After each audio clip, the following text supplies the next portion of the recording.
Donald Trump appeared in a New York courtroom today for a hearing to schedule what will be the first ever criminal trial of a former president over hush money payments to a porn star. For more on this, it's time for a closer look. I don't think we as a nation have fully grappled yet just how unprecedented and norm-shattering this election is going to be. One of our two major party candidates is going to be on trial, perhaps in multiple jurisdictions, during the campaign. He'll have to zoom into his rallies from the courthouse. If he gets convicted before voting starts, there's a good chance his speeches will be interrupted by his ankle bracelet going off. Very handsome guy, beautiful suit. In fact, I was going to ask him, who's your tailor? I like it very much. And... Oops, I wasn't supposed to leave the house. Today, a date was set for the first of those trials over Trump's hush money payments to porn star Stormy Daniels during the 2016 campaign. And guys, it's coming up soon. A judge says jury selection in Donald Trump's New York hush money trial will begin March 25th. This will be the first of the former president's 4 criminal cases to go to trial. Wow, March 25th. That makes sense. The Farmer's Almanac says spring doesn't start until the Republican nominee for president goes on trial for paying hush money to a porn star. And you guys, the trial's right here in Manhattan. It's like a New York City cab driver found a genie lamp. You have 3 wishes. I only got one. A former president from Queens goes on trial for porn star stuff right here in the Big Apple. I'll be able to talk about it with every passenger I got. Did you hear about? Yeah, you heard about. Trump appeared at the hearing today and did his usual shtick where he whines to the assembled reporters. It's a disgraceful situation, actually. And we'll just have to figure it out. I'll be here during the day and I'll be campaigning during the night. Biden should be doing the same thing, but he'll be sleeping. I mean, I'd rather be sleeping than be on trial for paying off a porn star. Hell, I'd rather be sleeping than doing pretty much anything else. Also, my favorite thing about these Trump courthouse press conferences is how he has to do them behind barricades. Like a zoo animal. There should be a llama next to him. I mean, look, if he's holding this, it's like he is watching a roller coaster he wasn't tall enough to go on. Next year, Donnie, next year. So the GOP nominee will be on trial for at least one, if not multiple crimes during the campaign, but that has not given Republicans any hesitation about supporting him. Last night, for example, Republicans celebrated Valentine's Day by what else? Attending a Trump rally in South Carolina. He'll be here in just a little while, and when you see him, let's make sure on Valentine's Day we share our love for Donald J. Trump.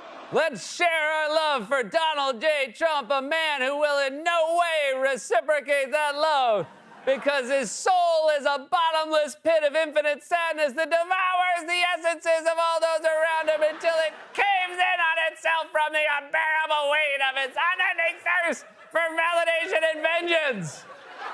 I hope that fits on a card. Yeah, it does. Okay, good. Somehow that was not the most pathetic thing Scott said at last night's rally. As y'all probably remember, I have recently got engaged. And today is Valentine's Day. But I told my fiance I have a chance to introduce the next president of the United States. So long story short, I am no longer engaged. But I hear you, man. I was in the same spot. I told my wife I couldn't go out to dinner because I had to watch the Trump rally for a closer look, but she was very cool about it. She said I wasn't free anyway. I have dinner plans with my trainer, Keith. And I said, that's great. And it is just hitting me now that my wife is having an affair with Keith. So, you, Keith, and I'll see you next week because you're still my trainer, too. Tim Scott is so desperate to be vice president. Remember a few weeks ago, he said this to Trump on stage? I just love you. No, that's good. Even Trump was like, oh. Let's take it down a notch, dude. Say what you will about Democrats, but I can't recall ever seeing this sort of slobbering on their side. I mean, although Joe Biden occasionally hugged Obama like a St. Bernard whose owner just got home. But Tim Scott ran against Trump in this primary. In 2016, Bernie certainly never fawned over Hillary after their primary was over. And if he ever did, you'd know from his tone he was being sarcastic. Oh, there's nothing I love more than a corporate Democrat who gives paid speeches to the big banks. It's time to end this monopoly on love. The top 1% of Valentines have more love than the bottom 1%. Although, when Democrats try their hand at the Valentine's Day shtick, it doesn't go much better. Fox host Sean Hannity criticized the White House for a Valentine's Day post yesterday. Roses are red, violets are blue. The border deal was crushed because of you. That is a real tweet sent out by the official White House government account. All right, I will concede that is kind of lame. Maybe instead of writing poems about the border, the White House social media team should spend time posting stuff that makes Joe Biden look younger. Hell, use AI if you have to. Give us a pic of Joe Biden skateboarding, or Joe Biden playing Minecraft on his Twitch stream, or Joe Biden vaping at a SZA concert. I love Gen Z. I love Gen Z, the future of this country. Gen Z, I'm not kidding around here. Minecraft, this is my favorite game. I love Minecraft. Reminds me of my old days in Scranton when blue-collar Americans worked in coal mines. That was their craft. That's a fact. Back then, my favorite singer was Robert Goulet. Now it's SZA. Kill Bill. It's my favorite song. No joke. Reminds me of what Republicans did to the border deal. They killed the bill. I'm not kidding around here. So Hannity jabbed the White House for a Valentine's Day poem because Hannity would never do something that lame. Okay, how about roses are red, violets are blue. People from Iran, Syria, Egypt, Afghanistan, China, and Russia are all here because of you, Joe. Oof. Hannity, you couldn't just take the win. You had to do your own worst poem. You gotta hand it to Fox News. They're the only ones who would see Democrats do something lame and think to themselves, how can we make this worse? Now, all Trump rallies are weird, but this one was an especially weird one. As he usually does, Trump spent a significant amount of time bragging about his intelligence, and then he claimed that when he mixes up names, like when he confuses Obama and Biden or Nikki Haley and Nancy Pelosi, it's actually all part of an ingenious plot to show us how sharp he is. When I say that Obama is the president of our country, blah, blah, blah, they go, he doesn't know that's Biden. He doesn't know. So it's very hard to be sarcastic. When I interpose, because I'm not a Nikki fan and I'm not a Pelosi fan, and when I purposely interpose names, they said he didn't know Pelosi from Nikki, from Tricky Nikki. He didn't know. I interpose, and they make a big deal out of it. I said, no, I think they both stink. They have something in common. They both stink. Can I guess what the word of the day on your word of the day calendar was yesterday? And can I follow up guess that you saw the word and didn't read the definition because you were definitely using it wrong? Second, it doesn't make me feel a whole lot better about your cognitive functioning when you abruptly start rhyming words in the middle of your rant like a malfunctioning robot. Tricky Nicky, Sticky Ricky, Picky Mickey, Wiggy Wiggy, Wild Wild West. But I will say you definitely convinced me that you intended to mix up the names Nancy Pelosi and Nikki Haley when you explained the truly brilliant and super specific detail that connects the two of them in your mind. They both stink. That sounds like a MAGA-themed CAPTCHA. Select all the people that stink, hint it's all of them. Oh, so you didn't just mix up the names. You repeatedly blamed Nikki Haley for not having enough security at the Capitol on January 6th when you clearly meant Nancy Pelosi. By the way, they never report the crowd on January 6th. You know, Nikki Haley, you know, did you know they destroyed all of the information, all of the evidence, everything? Deleted and destroyed all of it, because of lots of things. Like Nikki Haley is in charge of security. That's some classic interposing right there. Also, he glitched on Nikki Haley's name again. He sounds like Amazon Echo after you drop it in the toilet, then dry it off by sticking it in the microwave until it catches fire.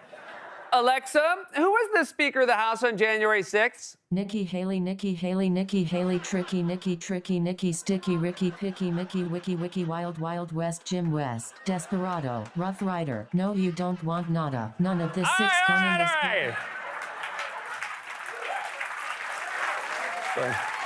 Yeah. The Alexa key got a round of applause.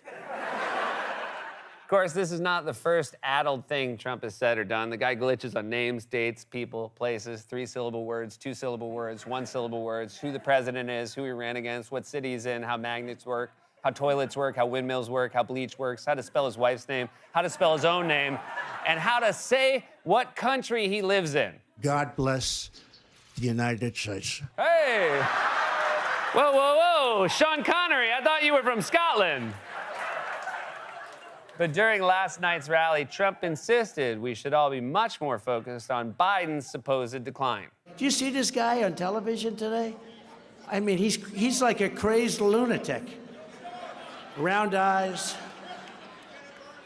The eyes are all round as hell. But I know he didn't have any plastic surgery, I know. The eyes are round. I don't know. Every time I've seen Biden on TV, his eyes are basically hyphens. He looks like grown-up Jughead Jones. Seriously, who's the crazed lunatic? The guy with the round eyes or the guy muttering, "the eyes are round"? Like a mental health patient who just saw an alien. Maybe Trump was just watching a classic episode of The Simpsons and got confused. Round eyes, you know, round eyes. Be very unhelpful with a police sketch artist. I would say round eyes. Yeah, no, round. No, the suspect was with round eyes. The nose had 2 holes. Mouth definitely under the nose. Republicans would like us all to believe both that 81-year-old Biden is in cognitive decline and that 77-year-old Trump is somehow sharper than ever. In fact, one GOP congressman said this week the difference between them is that Trump is just smarter. It's a very well-known fact in the medical literature that says that someone's intelligence is tied to their risk of having dementia later on in life. And those who are more intelligent have less a risk later on in life. Well, Joe has proven when his younger scholar days, when he was near the bottom of his law school class, that he's not as intelligent maybe as President Trump has been. Look, I'm not going to sit here and tell you Joe Biden is a Rhodes Scholar, but if you told Donald Trump he was a Rhodes Scholar, he'd think you meant it was good at driving. This is a guy who claimed last week that if he loses, mysterious forces will change the name of Pennsylvania, who once drew a line on a hurricane map in Sharpie because he thought he knew better than a weather forecast, and who thinks the CEO of Apple's name is Tim Apple. He said those things out loud in front of cameras, and he's both a moron and too arrogant to know he's a moron. I guess he couldn't imagine someone running a company and not naming it after themselves. Even when I was blitzed out of my mind, I didn't call Dua Lipa Dua Song Singer. Yes, Joe Biden is 81. Yes, he forgets names and dates. And yes, 86% of voters are worried about his age. So as we've said before, it's on Biden to prove them wrong and ease their concerns. He's a politician, and that's politics. That's his job. He could start by doing more interviews, more speeches, more press conferences, more chances to show off those big, beautiful round eyes. Trump, on the other hand, is very obviously addled and in much more dangerous ways. He amplifies deranged conspiracy theories about everything from voting to immigration to climate change. He lashes out at dissent and desperately craves obedience. He recently said Viktor Orban was the leader of Turkey, which he said shares a border with Russia. Turkey does not share a border with Russia. And Orban is the prime minister of Hungary, which also does not share a border with Russia. Although I guess we should at least give Trump credit for not assuming the leader of Hungary's name was Victor Hungry. And now, on top of everything else, Trump will become the first former president to face a criminal trial next month, all while running for president again, with the explicit aim of seeking revenge on critics and ending American democracy. Trump is working in tandem with the entirety of the Republican Party. And if you ask me for my sophisticated political analysis, I'd say They both stink. this has been A Closer Look. Hey, everybody, thanks for watching A Closer Look. And as a reminder, my brother Josh and I have started a new podcast called Family Trips with the Myers Brothers. We hope you listen. We hope you like it. And see you soon.